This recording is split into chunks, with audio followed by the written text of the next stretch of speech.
I would go as far as to say your program does not matter. As long as you're consistent with whatever program you do and you do it regularly, like weekly, whatever, 3, 4, 5 times a week, maybe even 2 times a week. Effort, consistency, it doesn't really matter what you do in the gym. I don't think there's anything wrong with not having clear, defined goals in your training. We often talk about you got to have goals. You got to have if you don't have a goal, what's the point? I kind of came to a point where I sort of envied people who would work out, get good results, who were like decently strong, who looked good, who were capable, athletic, physically healthy. But they didn't like make the gym everything, their entire life. All right, so I'm here with the great Alan Thrall, who has graciously decided to come on the channel. I told him before we recorded, it's kind of like if it's like a public service for me because he's up there. I mean, I checked recently too because I didn't check, and it was almost at 1 million views, which says a lot in the YouTube. Well, it says a lot, honestly, with anything. So that's crazy. So that's awesome, and I do want to get in a little bit because it's funny because it seems like you're a gym owner, but also you do the YouTube content. It seems like the gym owning stuff is more of an emphasis on what you're doing, but if people don't know who you are, obviously everything will link down below. I'm sure many people who are watching this already do know who you are. It's probably why they're clicking on the video. But I heard about you years ago. And I looked back what your oldest video was, and it seems like just time flies by because I'm not someone who really watches a lot of fitness content, believe it or not, or like, I don't know what you call this element of stuff, but especially you were a little bit younger than me, I think.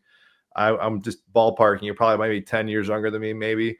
And my point in saying that is like that was one of the first people I can think of that I was watching as like a YouTube fitness content that wasn't some person that was older that was like made a book or something like that years ago. And I think a lot of it was just he had such good content. It was comedic. I think it was kind of ahead of its time too to what you're seeing now. But also it was just very real. You could see it was a real person, real dude. It wasn't, just you blend the realm of education, practical education for especially weightlifting and strength conditioning. I think I found you probably like going through my starting strength waves and stuff like that.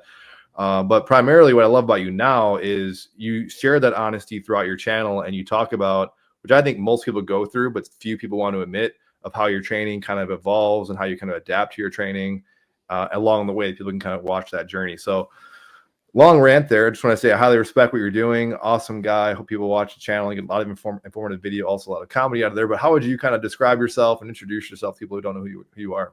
Yeah, thank you, man. I appreciate all that.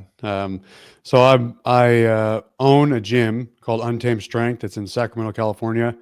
It's a strongman, powerlifting, just general weight training gym. And I started the gym in 2013, and I started making YouTube videos. Around that time, I was just posting real simple videos of me training, posting a little bit of footage of some of the members working out. But I mainly just started making YouTube videos as a way to stay busy because when I first started, I had 0 clients, 0 members, started from scratch. And so there was actually a time in my each morning where I would write down 3 things that I'm going to do today to try and grow the business or get members or whatever. And in the beginning, it was always easy to put down 3 things. But after some time, I just was running out of ideas. And I'm like, I don't know how I'm going to get members or anything. And so I'm just like sitting there, honestly, for an hour, like just thinking at my kitchen table, like, what am I going to do today? And anyways, one of those days I put, maybe I should start recording some actual instructional YouTube videos. I had a camera. This was probably 2013, 2014. So there were YouTube videos, and I had seen some. So I had an idea of what YouTube was and all that. I used to watch old Elliot Hulse and Zach Evanesh. So anyways, I had an idea of what YouTube videos looked like, and I knew how to post them. So I decided at that time, I was like, if I don't have people in the gym, members in the gym to teach, maybe I'll make these videos. Excuse me. Maybe I'll make some of these videos and I'll put them online. And honestly, it was never a monetary thing. It was never that I was like, oh, I'm going to make some money doing this. I didn't know you could make money doing that. It was more just, I want to stay busy because I know that's good and it's productive. And it was a way for me to kind of refer some of the members. So I would talk to them and I'd teach them how to squat and how to bench press and do all these barbell movements. And so I'd be like, hey, I made a YouTube video that goes even more in depth. You could check it out here. And anyways, those instructional videos kind of blew up and they got really popular. And so my YouTube channel started to grow. it didn't really bring in much traffic into my gym, especially at first. And so there was a period of time when YouTube was much bigger than the gym was. And there was probably a time, I don't know the exact numbers of it, but I'm pretty sure there was a time when I started to make money on YouTube for ad revenue, and I was making more money on YouTube than I was in gym memberships. So quite literally, the YouTube channel was bigger than my gym.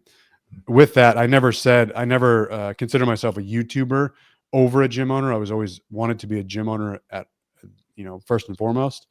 But yeah, there was a time when YouTube was a little bit bigger than the gym, and it's funny, there's stories of people uh, traveling literally from across the world who would come by Untamed Strength to come visit and like train with me. And they were never disrespectful, but I'm sure they just looked around like, this is it. This is what this place is. And, but they just had I mean, still had a good time like training and working with them and hanging from them. I remember one guy, his name was Vivian. He's from France. He was the first guy I remember who came and he stayed a week. He stayed at an Airbnb or I don't even think it was called Airbnb at the time. He stayed at an apartment down the street, like living with someone else, like a room share thing. And he stayed there for a week, and then like would come and work out with me at the gym. So it was just like to come work out in this little tiny warehouse. The YouTube channel again was bigger than the gym for a little bit of time, but as the gym grew and grew, and as time went on, the gym's definitely, um, first and foremost, it takes up the majority of my time. It's where I earn most of my revenue. And so I still make YouTube videos now because I enjoy them, but it's not at all taken as seriously as it was, years ago. But anyways, that's kind of the balance of the YouTube channel and the gym ownership. I am a gym owner. I just have made YouTube videos for the past 10 plus years. It's hard to not. I have so many questions. This is gonna be one of those interviews where it's hard to say which one I want to nail down first. But just staying on that, was that ever kind of like a temptation to say, well, I'll just go to the YouTube route and then kind of ditch the gym, or Yeah, is never. it still a temptation? Never a temptation. Okay. Never. The gym was always, I would always make YouTube videos for the gym, meaning if I got some income from YouTube, and when I was at my peak and I was making a lot of money on YouTube, and that's not like some odd, I'm not bragging or anything, Yeah. but people can make a lot of money on YouTube.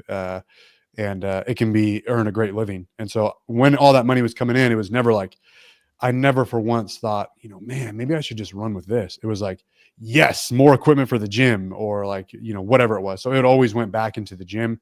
And I've expanded, a handful of times, expanded the gym handful of times, like um, more square footage, moved over to the next room, move over to the next building. So just bigger and bigger gym. So all the money I got went back into the gym. And that's what motivated me. I was like, I can buy more equipment, make the gym better and all this. It was never, man, I'm going to pocket this and just kind of keep the gym running as it is. And even nowadays, I have to have something that is physical and tangible, to set me up for decades. Like I could see myself being a gym owner, until I'm 80 years old. Um, and so, but YouTube, who knows?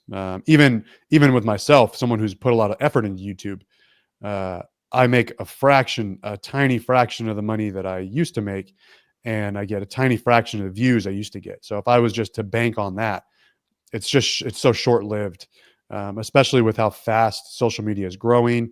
I don't want to I don't have a Twitter or an X account. I don't have a TikTok, because I just don't want to keep up with all that.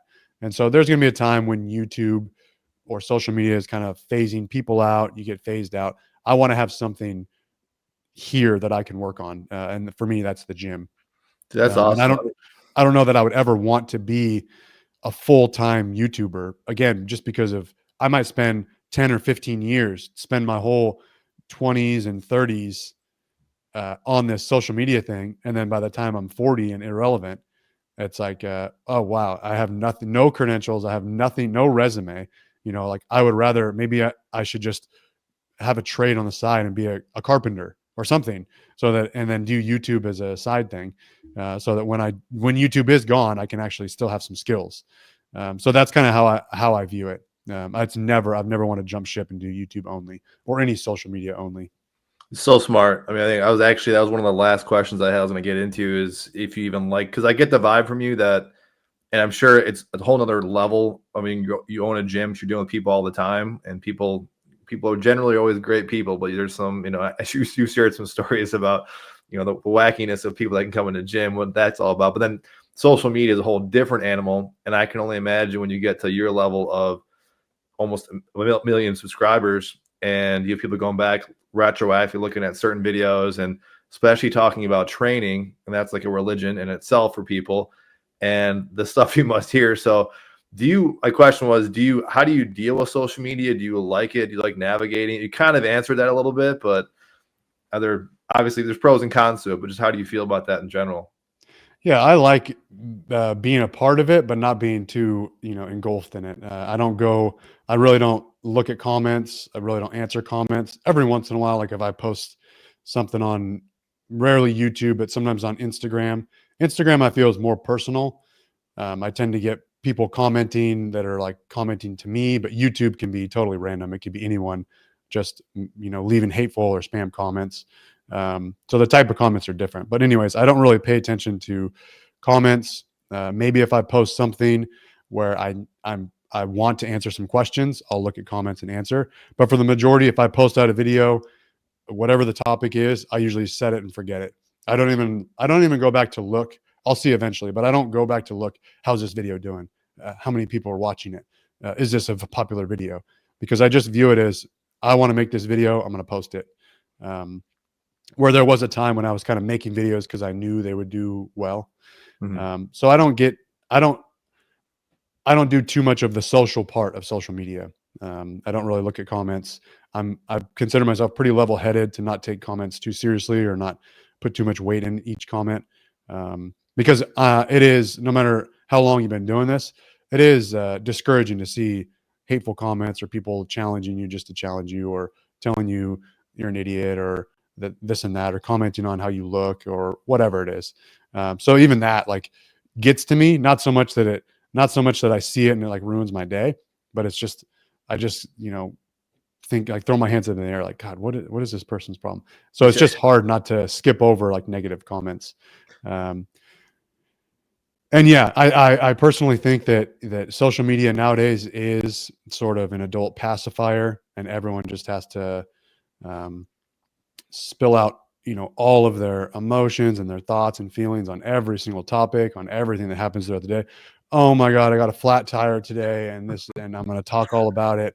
It's just the stuff that we go through every day. We just kind of like sensationalize on social media, and it gets to be way too much. There's often times where I'm like, I need to clock off this. I don't need to see everyone's thoughts and opinions and views and everyone's daily struggle on Instagram stories all the time. So yeah, I do. I wouldn't say keep a distance from it, but I participate in it because I like doing it, and because I do have a lot of friends, and because I own a gym, and so it's helpful to be on social media and promotion and marketing. So I do partake in it, but I don't socialize too much on it. I had a question related to this, but you can probably answer this in a roundabout way later because I was going to talk about how you think the fitness industry, because I think it's totally different. Because I think I'm not that much older than you, but and you're probably the same way actually, because I noticed if you're reading books like Starting Strength in the book. I mean, I talk to young people nowadays, and I think most young people don't know. I've said the book to even students, like, I don't know what Starting Strength is. These are people into like strength conditioning. They don't know what strength, like Mark Rippetoe and stuff like that, where I think that was kind of like the dying breed of like actual tangible books people would actually like buying and stuff. Actually, I got some classic ones in for a different interview, like different old school books Nice. that people used to actually buy these types of things, and these were fun to read. And unfortunately, I think people, just because of digital, you can update things. It doesn't make sense to make tangible books. Anyways, I just feel like the training environment is so different now. Just the way people kind of learn, they're learning so fast, and not only that, they're also getting onto. I find I was always there, but way more into like dogmatic styles of training, and just digging down into a camp, especially when you got to form a community that's kind of there. Uh, I kind of will, in general, like, you can touch on that, but I really am curious about your training evolution and kind of how that kind of grew, because the channel name is kind of Hybrid Resistance, and in some ways, I see a lot of myself in you, because I think most people come to this conclusion because you want to experiment, you want to try different things, but at the end of the day, it's like, it takes a certain person like just stay with one thing forever and never try different stuff. and try and make it your own. And it seems like you've kind of been doing that. So just kind of touch on, well, a lot of stuff there, but really just kind of your own training evolution. Yeah, so I'll touch on the form of learning that you had talked about with books first. So I purchased my first book on strength training, which was Starting Strength, the second edition. It must have been, I'm trying to think of like my time in the Marine Corps when I purchased it. I purchased it at the computer lab online, and then it was sent to the base where we got mail. And I bought the Which I thank you don't for your I didn't service, by the way. I meant to say that. Yeah. So we just had yeah Veterans Day. So thank you for your service. Forgot to say that at the yeah start. So of course of course. So I had went to the computer lab, and I don't even remember what I looked for. I wasn't looking for Starting Strength, but I was looking for like books about barbell training. Um, I don't even remember why. I just wanted something to read. I guess I was bored. We weren't allowed to have. I mean, cell phones weren't what they are now, but we weren't allowed to have cell phones at the base I was at, so I didn't have one. So, anyways, it was just like, what am I going to do with my off time? So I was like, oh, I'll get some books about lifting weights and barbells, and I had maybe typed in barbell something instruction training, and Starting Strength popped up. So I bought it, and when I read through it, man, I was like, it was just so eye opening. I've never seen anything this in depth about lifting and training. I've seen like Men's Health magazines, which is very superficial, and it might be just a standard program. But this book, like the explanation of all that, I was just like, this is huge. This is I kind of felt like knowledge is power. I had this book and I had this information in my head. Now I was like, man, how does everyone not have this? Like, I wanted to tell people about it and share people. And I would, some of the Marines that I worked out with, I would tell them about it and like, oh, you do this with your technique and try to change this. Some of them didn't really care, but others were like, oh, wow, this is great. Like, how did you know that? How did you know that would help? And I'm like, dude, it's this book. And I kind of felt that way when I made the instructional videos on YouTube years later. A lot of it was inspired by what I learned in Starting Strength book. And there's a huge response, and people were like, "This is the greatest instruction I've ever had of squats." And I'm thinking, I mean, a lot of it was from Starting Strength. Like, you could just get this book and read it, and it's the same. So I didn't feel like I was like revolutionary in this information. A lot of it, I might have just packaged it differently, and that was it. But a lot of the information was inspired by that. And I think that maybe back then, I actually have some really old magazines like Strength and Health. Um, uh, Magazines from like the 60s that a man who came in Untamed Strength, he had given them to me. And so I think that back then, having this physical product, like this is a book I can read and I can learn from, actually meant something. Whereas nowadays, it's here and it's gone. I see a reel about how squat tips. Oh, that's great. Next, gone. I right. can't even find it. I don't know who posted it. I can't even find it again. Maybe you could click save and save it in your Instagram posts, but it's just gone. Just flipping through. There's just so much information. You might see it and take it all in. But back then, yeah, it was like, this is my book that I bought with my money, and I can take it with me. And I did. As nerdy as that sounds, like I would take it when I'd transfer bases. I'd take it with me with my stuff. And so it was like this book that went with me, and I would read it on my off time, and I'd read it over and over. And then I'd buy another book by the same author. And so it actually meant something to have that. Whereas now, again, it's here and gone. So that's kind of my take on information nowadays. And I think that's why, maybe guys who started training in the 80s or something like that, really, really cherish their old magazines or their old, Arnold's Encyclopedia and things like this, because it actually meant something to them. And it was a physical thing that they learned from that they still have. Look at this book. It's still, it's 30 years old. I remember when I first got it, there's like sweat marks in it when I was reading, or I have a training book or a training log.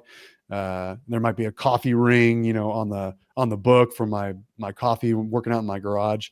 So anyways, it actually means something rather than just digital information. And to switch into your conversation about, or your question about how my training has progressed, my training, when I've been lifting weights since middle school in preparation for high school football. I played Pop Warner football before playing high school football, and I loved it. And I knew that I had to do some training outside of it. So I would do a lot of running, and I'd run hills, and I would go to the gym a little bit, but not a whole lot. It was just kind of running and doing the workouts. at practice, push-ups and squats and jumps and all this kind of stuff. But I started lifting weights in preparation for high school football in a football camp, summer camp. And then I lifted weights all throughout high school. Once I was done with high school and I wasn't playing football anymore, I thought, what's the point of lifting weights? I can't get excited about this because I was only lifting weights to be a better football player. I loved lifting weights, but I loved chasing those numbers because I was like, man, if I can get 50 pounds more on my squat, or if I can do this for 5 more reps, I'm going to be a better football player this season. So that was my motivation. When I got out of high school and I'm 18 years old, I wasn't thinking about, I need to keep going to the gym because this is good for my health, or I need to increase my bone density or muscle mass. I didn't care about any of that. So I stopped lifting weights just because I had no interest in it. And I actually started long distance running for a while. And then after some time, I got interested. I decided to join the Marine Corps. So I started training for that. When I was in the Marine Corps, eventually I got back into lifting weights. And I fell in love with it all over again, just for the sake of lifting weights, not because I wanted to be a power lifter or a strongman or any sort of title, not because I wanted to be a football player. I just loved lifting weights. And so I continued lifting weights. And then I found powerlifting. I found strongman competitions. And so that was my new title. I'm a power lifter. I'm a strongman. And I think that guys in their early 20s are really chasing an identity or a group or a tribe. And so that was mine. That was me. I really wanted to be a power lifter, strongman competitor. And I looked up to like these strongman, like idols of mine. And so that's what I did for pretty much all throughout my 20s. And then as I grew up, as I matured a little bit, things that really excited me 5-10 years ago didn't excite me as much, or maybe some new things excited me. And there was maybe a little bit of resistance, but I've never been stuck to my title, meaning, man, I'd like to maybe start running a little bit. Oh, but I can't because I'm a power lifter. No, can't do that. It was just kind of, I started running again because I was like, I kind of like to go on a run. So I went on like a half-mile run to a park. And I'm like, damn, that was hard. That kicked my butt. And so then I was like, this is pretty pathetic. Like I can squat 500 for 5 reps. I can do all this stuff. People I look up to talk about being harder to kill because you're strong. And I'm like, maybe I'm harder to kill because I can squat all this weight, but I can't even run half a mile without like having to stop. And so it was just kind of that same thing. I sorry to interrupt you, but like I hear that all the time. But like, yeah, like strength is like the ultimate thing, which of course strength is a foundational thing. But yeah, I'm always thinking like, man, if you can, and not only run, but like barely walk in the room sometimes, and I see there's like a limp to him, and I'm like, I don't know who's harder to kill. Like, I'll be able to run away from you if you're going to try and get me. So yeah, you can. I don't care if you squat, 800 pounds. You are not harder to kill if you have high blood pressure, high cholesterol. It's like, so anyways, but health aside, it was more like, I'd kind of like to start running again. I know that I probably need to just for health, but it was also, I kind of enjoyed it. It was like, man, I really suck at this. So I want to do it and get better. And what was nice was, because my starting point was so low, like I said, like a half a mile was hard. Running for 5 minutes without stopping, like shuffling for 5 minutes without stopping was hard. So I'm thinking, all right, I can do this like 2 times a week and I'll get a lot of improvement. Surely that's, running for 10 to 20 minutes 2 times a week is not going to zap away my gains. And so I started running again, and then I just kind of really started enjoying running again. So then now it became like I lift weights and I run, and people, like to call that hybrid or whatnot. Other events, like when my son was born, when my daughter was born, and I sort of had to kind of like temper my goals. I wouldn't say put my goals on hold, but when my son was born, and especially when my daughter was born, because now I have 2 in the house, I wasn't, looking forward to like, okay, 1 month away from my powerlifting meet, I'm going to get this new total. It was like, all right, I'm going to still lift weights because I enjoy doing it, but what else can I do to scratch that itch of working out and training?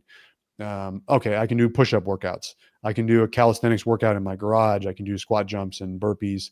I can do just 20 minutes of push-ups. I got a pull-up bar. I can do that.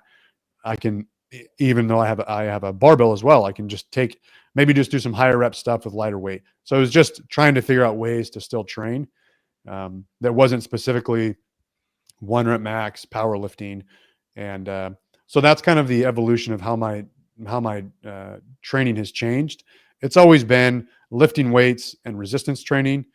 So it's not like I, do just purely yoga for a year and then I'll do strongman for a year and then I'll go do cycling for a year. It's never that. I love lifting weights and resistance training. I just kind of pull from different sports. I want to do some calisthenics, some strongman, some powerlifting, some weightlifting, whatever it is. And I think that over time, when you do something for long enough, you've got to have some variety just to keep yourself engaged. If Yeah. someone says, I like bench squat deadlift, and I've been doing that for the last, 30 years and I love doing it, that's fine. More power to them. I just wasn't like that. I wanted to incorporate some more things into my routine. And so it kind of came into this a little more hybrid. I have videos about powerlifting, strongman, bodybuilding, running, etc. And so that's kind of how my training has evolved, I guess, up to current day.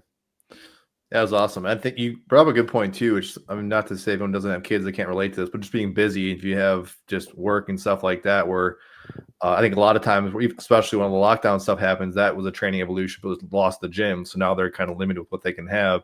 And even just kind of going through your stuff, my own kind of personal journey here with I just feel like everything's like a shotgun operations. Everyone's kind of busy. I got more kids in the house. When you have kids, I feel like that really shortens the training window and other things you got going on, whether that's work or service stuff or just outside 2 jobs kind of going on that if you got 45 minutes of training, it's like sometimes default just becomes weights. And recently I've been thinking about I've watched some of your videos recently too about, and you've been doing this for a while, but others have talked about this too, the importance of just doing things like jumping, mobility stuff, or even maybe agility or just kind of power work that I used to do when I go to the gym. I would do some cleans, I would do some jumps and stuff. And that's been the back burner because I don't have that as much as a resource. But primarily it's because my time is down. I want to do more cardio, but I got literally 3 times a week for 40 minutes. And what can I squeeze in?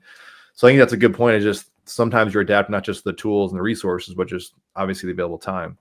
Is there something with I guess this is an overarching question, but I think you find a lot of people that are dug into camps that are in these kind of dogmas. And again, if they like it and they're seeing results, again, more power to them.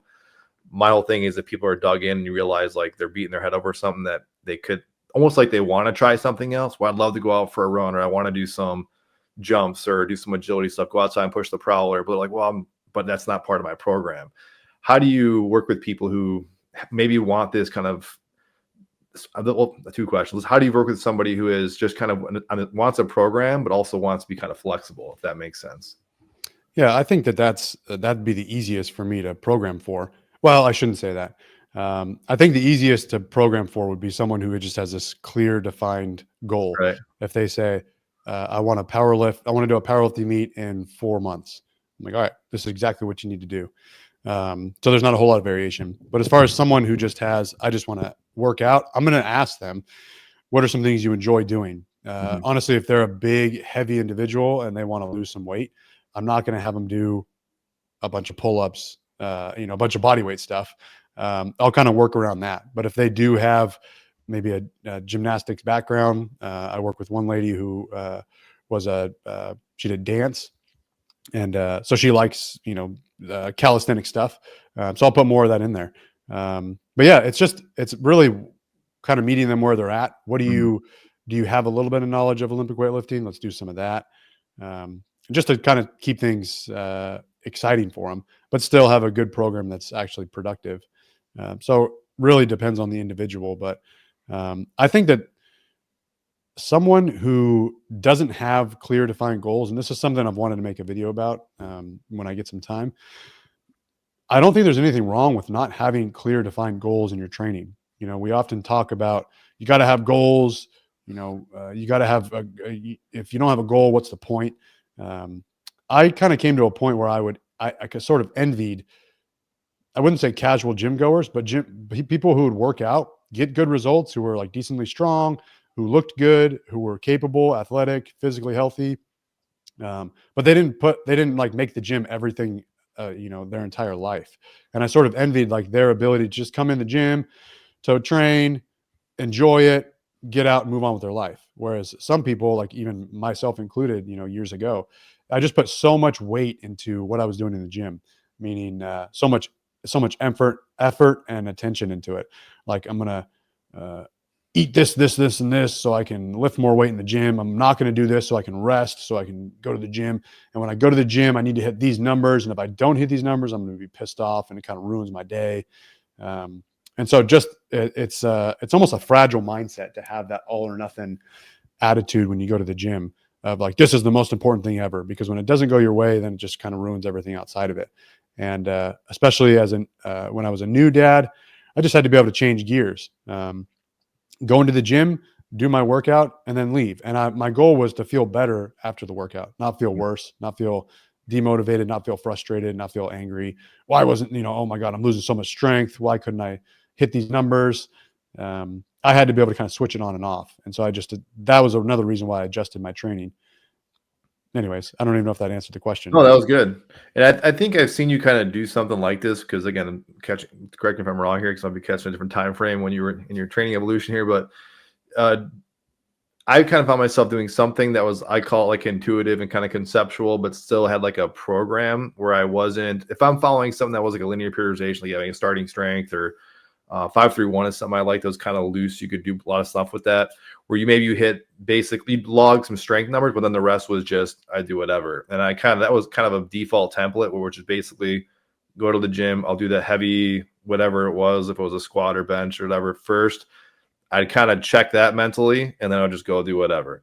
And I feel like I was probably in the best shape, most well-rounded when I was doing that than what I kind of go through and like this regimented stuff as far as like well-roundedness was concerned.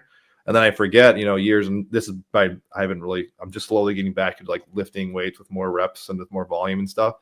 But just being able to say play with 315 for squatting, some people that's not heavy for a power lifter, but someone who's a casual goer, you can put 315 on, just rep that like it feels smooth and feels good. But then you can go run, you can do some jumps, you can do some sprints. That was something that I feel like point was I kind of had a program, but I didn't have a program where I saw progression. And I was just overall just had a better work capacity compared to, well, I'm going to do this one thing, but then like my aerobics kind of shut down or my power kind of shut down. So I guess what's your thought on having set detailed programs versus this kind of intuitive conceptual approach? I'm sure it depends on the person, like you said in the goal, but just personally, are you a fan or not a fan of having things that are maybe a little more loose? Yeah. So if this is a little bit, this is probably the answer you were looking for with the previous question of how I would handle this.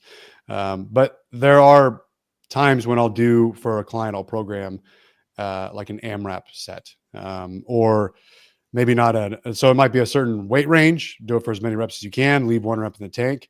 So it's kind of up to them. It's sort of a way to auto-regulate their day. But also doing like a 10-minute EMOM, and I might put like 3 to 6 reps every minute on the minute. And so you might hit 3 reps every minute on the minute. You might hit up to 6 reps on the minute, whatever. You're able to play with that based on how you feel that day, how hard you want to push, how good you feel, how good you don't feel, or how bad you feel. So I like that kind of stuff, the EMOM stuff, the AMRAP sets. And it might even be, you're going to do an 8-minute EMOM. I want you to pick a weight that's around this percentage, and I want you to try to get like 25 to 30 reps, as many reps as possible. If you get more than 30 reps in that 8 minutes, go a little heavier next week. If you're unable to get 25 reps, make it a little lighter next week, or figure out a better way to adjust your reps.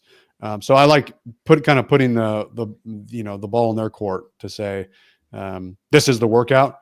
The sets and reps can kind of change, or it's up to you. So I like doing that rather than just saying you're doing 315 for 5 reps on squat today. If you fail, let me know and we'll figure it out. So yeah, I do like a lot of that type of programming, and I do a lot of it with myself. Even doing something like you're going to set a timer for 10 minutes. You're going to do as many sets of 6 to 8 reps, like hard sets, as you can in those 10 minutes. And you just adjust the weight up and down as you need. Especially easy for something like dumbbell work, like a dumbbell incline press or something like that. So I really like doing that, and I really like programming that for someone who doesn't have, a specific goal like a powerlifting meet. So I do enjoy doing stuff like that too. And then you had said something before you asked that question that I wanted to talk about. I don't remember. Intuitive training or no. Anyways, If it pops Okay. up, I'll let you know. Well, I think you have a really good valuable skill set. Like, I don't want to say all gym owners and all trainers are all, because you hit a lot of, you're a renaissance man. You got the social media stuff. You're dealing with a lot of people and yourself too. So some people can be like, well, I'm this internet guru coach, but you've never worked with a person, or you have a limited scope of people. You're working just with them online. You get a chance to not only experiment with yourself and you try different things, but you also get this wide scope of people from the internet, but also, of course, owning a gym, working with people. And I think that's like the equivalent of like where some people say, well, I don't need to go to a doctor. I can go online and just type in and find my answer. Like, what's true with the doctor is seeing a lot of people, has some just experience with this, knowing your personal background, your history, that I think is incredibly valuable, not just with the goal itself, but just with exercise adherence, keeping things, interesting, and just seeing those little details, I think, kind of get lost. Versus my question was kind of getting into the next question was like the realm of intensity. It seems like this is like a really hot debated topic, and I have people on that I think is fun. Out of interest, I'm just experimenting with like the whole high intensity stuff, which has been obviously forever. When I was a kid, that was a big deal. But more so now, I think with the advent of like RPEs, and you have all these different schools of thought of like, well, what is intensity? And when you're programming, or just in general thoughts, what do you think about, say, RPEs versus textbook absolute intensity? Say like on the bar, the heavier it is, the heavier the intensity. Or this idea of, well, it's only intense unless you get to like failure, like that failure type of set. Any kind of broad question there? Yeah, I tend to lean towards RPE training, and I mean, at first, I'll slowly, if I'm teaching someone from scratch, I'm not going to be really wordy with, okay, this is RP9 and this is RP8. I might kind of explain it to them, but at the start, I'm just going to ask, like, this weight should be moderately challenging. If you feel like, you could have done that set twice in a row, you were supposed to 8 reps, you could have done 16. It's probably a little bit too light for today. There might be a little bit of, I might talk about bar speed. If you feel like the last rep moved as fast as the first rep, maybe it's a little bit too light. So I'll just try to explain it in these type of ways. And but with a little more experienced lifters, I do like RPE, but I'll also use percentages as well. So if I say, okay, you're doing 5 reps at RP 8, that's going to be roughly like around 80% of your 1 rep max. And if you have an idea of what your 1 rep max is, you can kind of put those two together to say, all right, I'm going to do 80% today. That's the goal. But I'm going to use my warm-ups to dictate if I'm actually going to do that weight. So a little bit of both. And there are times when I will push, let's say I've given a program for someone for the next 4 weeks. And on week 1, I'm going to have them go pretty dang heavy to sort of test where they're at. Doesn't mean they're doing a 1 rep max, but they might do a almost 5 rep max. And that gives you an idea of where you're at. And then after that, you can kind of use that as data to sort of adjust your training moving forward, or to give you some sort of starting point. So if I was, to keep everyone, if I was to use RP and I was to say, do 5 reps at RP 6, RP 5 to 6 for like a month, that can be kind of wishy-washy. Like, I don't know if I'm going too light or not.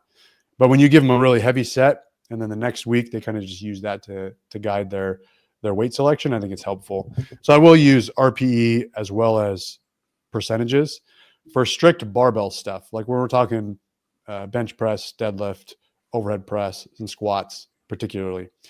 If they're doing something like pull-ups or a lat pull down, or just a chest supported rowing machine, I'm just going to give them a rep range. It might be something like 8 to 12 reps, and go to like pretty much failure on each set. Just a simple thing. Going to somewhat failure on lat pull downs is not nearly as dangerous or as taxing as going to failure on a set of deadlifts or a set of squats. So I have to be a little more particular with the barbell movements where you're putting on, 2.5s each time. Mm-hmm. But as far as a machine or like a bicep curl, I do think those need to be taken pretty close to failure, if not to failure. So that's kind of how I adjust the intensities in a program. Okay, awesome. That's really helpful.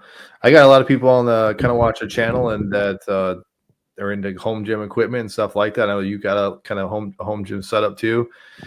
Of course, you got a gym too, so of course you're encouraged people to go to the gym. That could be a whole separate question about the pros and cons of having a gym versus going to the home gym, because there's definitely pros and cons to each one.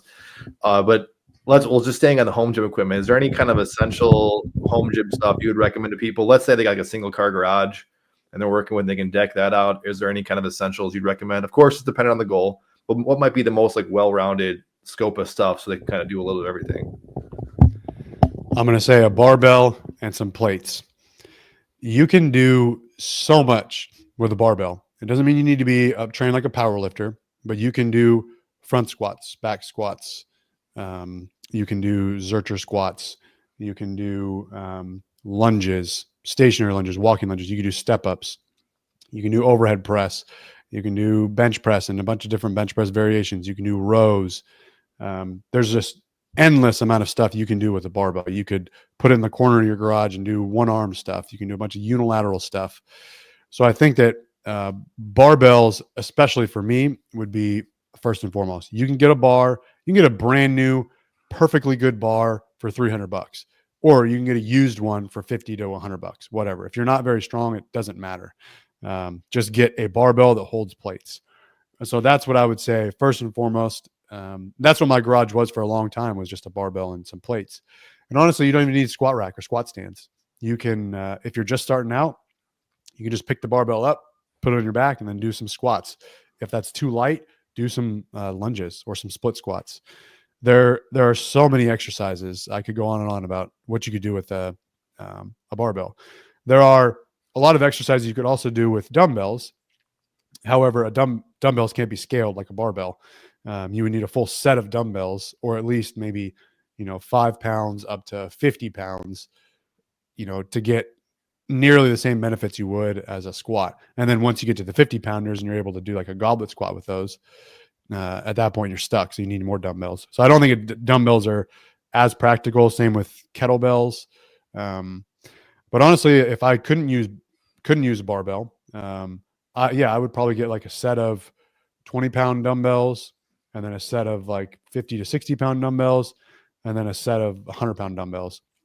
That's already probably going to be more than a barbell and plates in money, but maybe some stuff for some lateral raises and curls, and then another weight for some presses or some bench presses, and then a heavy weight for rows or sort of like RDLs or deadlifts. So I could have probably 3 sets of dumbbells and be pretty content with that. Beyond that, I don't think nothing at all comes to mind. I mean, you could do some strongman stuff like sandbags and all that. Not the best option. But the bare minimum, barbell and plates, I think. And then from there, I might get a pair of squat stands or a squat rack. And then after that, I don't think, sort of depends on your goals. I think that if you are a new parent and you like to run and you have the money, get a treadmill, because being able to run at home is really convenient. You can't just put the baby down for a nap and then take off around the neighborhood if nobody's at home to watch the kid. So it's nice to be able to go on a run in your garage. So a treadmill might be helpful if you like running. If you just like doing conditioning, maybe get a used rower. I do not like rowers. I don't like stationary bikes. I really don't like running on a treadmill. I just like going on a run. So I don't have any of that in my garage. But to let you talk some more, barbell and plates, I think people think you're very limited with a barbell and plates, or that you have to be a power lifter to have just a barbell and plates. But no, you can do a number of things with just a barbell and plates.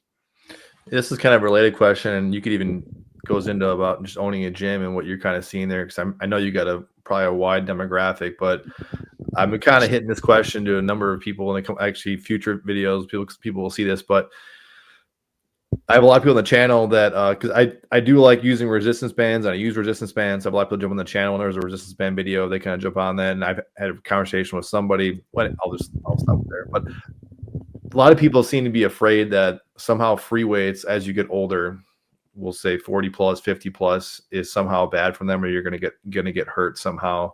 I know you obviously see and train a lot of people that are in that age demographic, probably even higher than that. What would you say to those people, maybe like with your suggestion, like, well, that sounds cool, Alan, but I tried using weights back in the day. I got a bad knee, bad back, and that's just not going to work for me. And then kind of the follow-up too is, I know your gym, it says strongman and powerlifting, but I mean, you kind of see a little bit, you have a lot of heavy powerlifting strongman equipment, but I assume you have people there for all sorts of types of goals. Yeah, the majority of clients that I work with, personal training clients that I work with, are not competitive powerlifters and strongman competitors. They're either just, I guess, I'd say normal people who have pretty normal goals of, I want to lose some weight, I want to feel better, I want to get a little bit stronger. And I do work with, every once in a while, work with people in their 70s and 80s who just really lack physical independence. And so they're trying to build that back up. But I think what I would say is, if someone told me, if I was having a conversation with someone and they said, I just don't like the barbells, I don't like free weights, I really just enjoy machines, and they had access to machines and they had a gym membership and they liked doing that, I'd be like, all right, yeah, you're good. Because people often talk about functional strength, or not even functional strength, just functional fitness. So I like to be functional in the gym. And so we tend to think that functional is, maybe like a Turkish getup, or doing squats on a Bosu ball, or pistol squats. We think that that's functional. I'm sure it could be. But honestly, an elderly person going to the gym and doing bicep curls, just dumbbell curls or curls on a machine, that is plenty functional, because they're building muscle. That's the point of going to the gym and doing resistance training, is to build muscle. So I would say that bicep curls are extremely functional because they're serving a purpose. So if someone was to come in and say, I just need to build some strength, and I like using machines, I'd say more power to you. You're not missing out on a ton. It's okay. If you're not a power lifter and you don't need to do this as a sport, and you don't like free weights and you like using a machine, that's fine. But if someone was to say, I'm looking to start my own home gym, what should I do? I would never tell them, oh, you need to get, a handful of machines. That would be way too expensive. It would take up way too much space, and you're very limited. So what I would tell them is, well, I think that one of the values of training with barbells or with dumbbells or free weight, you might be afraid of the thing that you need to actually face head on. I'm afraid I'm going to hurt myself because I might lose balance on a free weight exercise or a free weight squat. But that is what it is improving. It is improving your balance, your physical, your kinesthetic awareness. It's improving your range of motion. And so first we'll start with body weight stuff. If you can squat down and stand up on your own, there's no reason you can't squat down and stand up with a training bar. They make 15-pound barbells. I have a PVC pipe with end caps at the gym that's full of sand, and it's like, I don't know, 8 pounds. You could do that.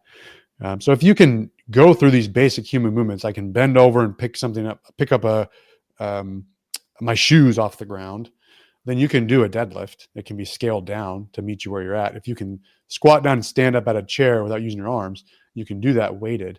So there's this range of motion component, this balance component, as well as strength building, all these benefits that you can get from doing free weight exercises. So I would encourage someone to, if they were timid or afraid of doing barbell movement, scale it down to where you're comfortable and then go from there.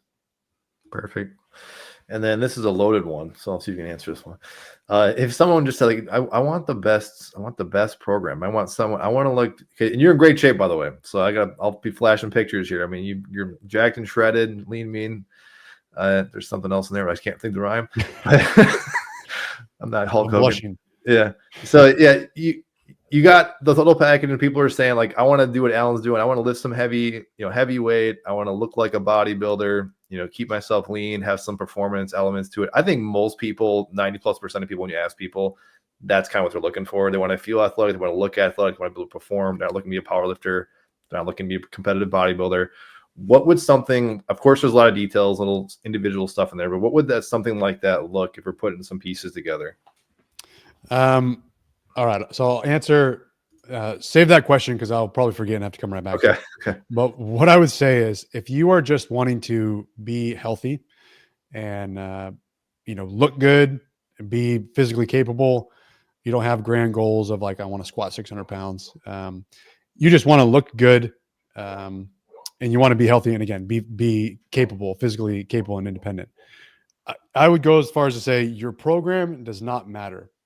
As long as you're consistent with whatever program you do, and you do it regularly, like weekly, whatever, 3, 4, 5 times a week, maybe even 2 times a week.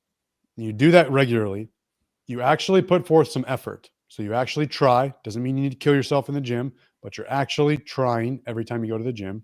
Doesn't need to be the long workouts, 45 minutes to an hour, 3, 4, 5 times a week. Effort, consistency, it doesn't really matter what you do in the gym. If you love doing weights, if you love doing machines, if you love doing free weights, if you like doing a bodybuilding program, if you like doing a powerlifting program, if you're into CrossFit, if you're into circuit training, HIIT training, if you like to do triathlon stuff, I like to cycle, I like to swim, I like to run, maybe add in some push-ups or something like that. I don't really like going to the gym. I like working out at the park. I do some pull-ups on the bars, whatever it is. The program does not matter. It sounds cliche, but it is more of your entire lifestyle. Trying to do your best to manage stress outside of your workouts or just in your daily life, getting quality sleep, eating foods that you know you should be, not eating like a child, drinking enough water, getting rid of any sort of harmful addictions, whether it's tobacco or alcohol or anything like that. I would say that that's the recipe right there to getting in good shape, looking good, and so on. You could get jacked and look really good on a bodybuilding program. You could do it on a powerlifting program. You do it on a strongman program. You can do it doing CrossFit, whatever resistance. You do it doing calisthenics, no weights, just body weight. I don't think that we have these stereotypes of this is what a powerlifter looks like. Mm-hmm. This is what a strongman looks like. That's not a lot. That's not just due to their style of training. It's more of their goals. So a powerlifter, a super heavyweight powerlifter or strongman might be stuffing their face with 8,000 calories a day because they want to get big and have a bunch of mass on their body. Someone who does calisthenics is probably going to monitor what they eat because it is a lot harder to do calisthenics when you're 50 pounds overweight. So these are like the decisions they're making outside of the gym. They're not necessarily a product of their program. So that's what I would say first and foremost. That should be good news. If I love doing this, I don't really like going to the gym. I like doing push-ups and I like training for triathlons. I think you could still get a pretty good physique, be plenty strong doing that program. You don't need to adjust your program just to meet you. So now, as far as if I was to give you a more concrete answer of what that program would look like, what a good program would look like, I think that you should, for resistance training, you should be doing some sort of squat, at least weekly, some sort of squat or knee flexion. That could be a barbell squat. That could be a leg press or a hack squat. You might do, and then beyond that, I would say some sort of hinge pattern where you're bending over. So it could be a deadlift with a bar. It could be a trap bar deadlift. Could be like a side handle machine deadlift. We have something like that at the gym, a hammer strength one. Could be picking up a heavy sandbag. Could be picking up a rock or a stone, an Atlas stone. There should be some sort of horizontal, vertical pressing, any sort of overhead pressing. There should be ideally some horizontal pressing, like a push-up or a bench press or a chest press machine. There should be horizontal pulling. It's a row machine or a barbell row or an inverted row or a ring row. And there should be some vertical pulling. So a pull up, a lat pull down machine. And then beyond that, if you want to do some isolations, like isolating your arms with curls and press downs, isolating your hamstrings by doing some leg curls and your quads by doing some leg extensions, that can be done as well.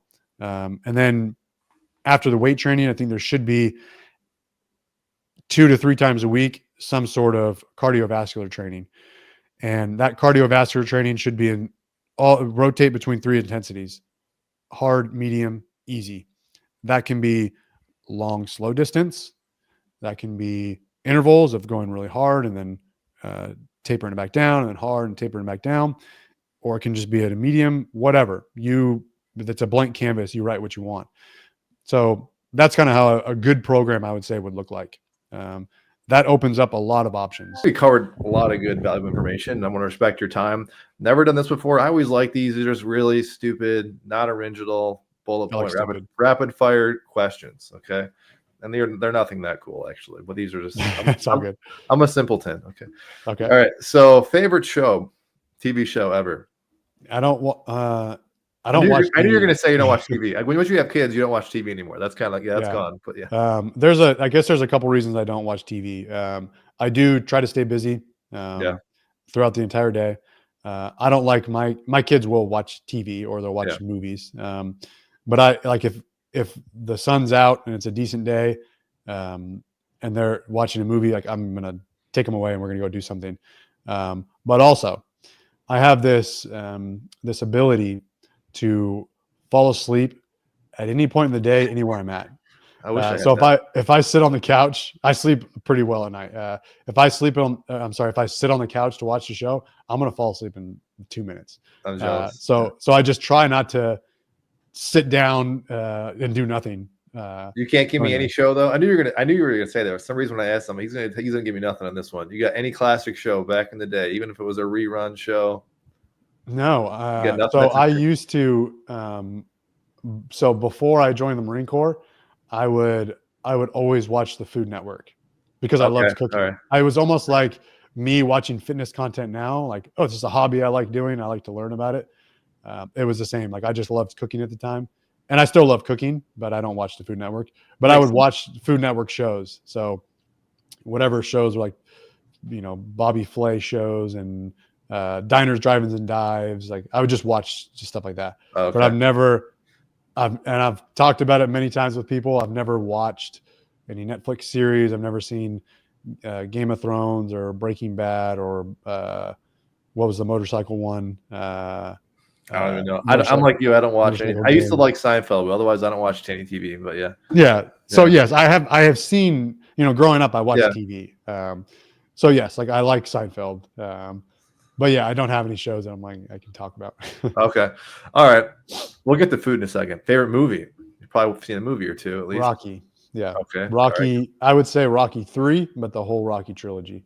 Okay. I'm a favorite is Rocky Rocky 5 3. myself. No one likes that. If people say it's the worst Rocky, that's my favorite. I don't know why. Really? Yeah. Maybe just the street fight, the bar Yeah, fight. the street with, fight. I Tommy just love the Guns and- storyline. You see him go back to nothing and is just in the streets. I love that. I know it's cheesy, Yeah. but I think Yeah, that's no, that's the first time I've ever heard Rocky 5. I know. is- And no question, growing up, I think it always hits my adrenaline sensors when you watch the clip when he has that flashback and he gets knocked out and Mickey has this quick flat. I think Sylvester Stallone edited that. It's Sylvester Stallone's classic editing where it's like these quick flashes. So good. Just gets you like, pumped. Oh yeah. I watched that when I was a kid, and that I can 100% say that I credit that to being my motivation to go train. I would go run. And so I would play football, and that's why I did it as well. But I just saw those, training videos or, the training montage and all that. And I was like, man, this is cool. And so it motivated me. Awesome. Yeah. Rocky 3 is hard to beat though too. Yeah. All right. Favorite book? I got about 6 more. Yeah. Try to be quick. Take your time. I'm giving you a heads up. These are hard because you don't want to say the wrong answer. You'll regret what you say. Probably, I need to reread it, but probably Does It Matter by Alan Watts. Oh, okay. I've never read that one. Yeah. Okay. Favorite junk food? I know you're Mr. Clean Eater, but some of us like junk food over here, like myself. Ice cream. Ice cream. Okay. Yeah. Ice cream, and then ice cream. Okay. I'll lump these 3 together. Favorite protein bar, protein powder, or any kind of a supplement that would be your favorite? Pretty good question. So protein bar, I don't even think it's considered a protein bar, but it's a RX bar. I know a lot of people hate them because they're made of like dates, so they're really sticky. Yeah. But it's only like 3 ingredients in them. It's like egg whites, dates, and like almonds or something. So it's not really a protein bar. I mean, there's probably like 10 grams of protein in it. That counts. But I like it because it is just like pure whole food. I think most protein bars nowadays are like a Snickers bar with some protein in it. And so that's and I'm not crazy about like the Quest bars or anything. I used to eat some of those, but I don't like that really.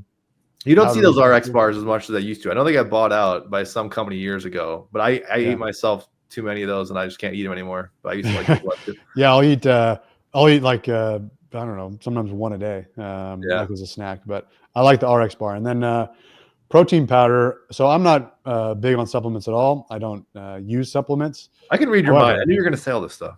So I'm predictable. That's a good thing. But I do have protein in my cupboard, and it's a pea protein.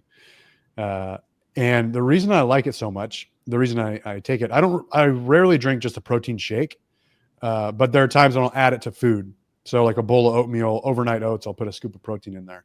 Or if I'm making like a yogurt and fruit smoothie, I might put a vanilla scoop of protein in it. But the pea protein, it just feels the texture of it and the taste of it. It just feels like you're just adding like some food to your food. It's not like a whey protein. Um, it doesn't have the chalky flavor and it doesn't bother me that much, but I put it in my food and I don't really notice it other than whatever flavor it is. What brand is it? Let me grab it. Oh, okay. There we go. So I assume it's flavored because I know pea protein doesn't taste the best unless it's. Yeah, it is vanilla. This is vanilla flavor, but it's this. Oh, okay. Yeah. They sell that, I think, at Costco and stuff. Yeah, I've had that. That's good. And as far as I know that there's, whey protein is probably the ideal protein, optimal protein because of its bioavailability, how quickly you absorb the protein. Whereas plant protein might not be as good. I don't really care about that.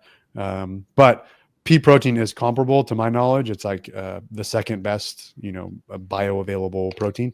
But anyways, I like it because I just put it into other foods that I eat and it mixes really well.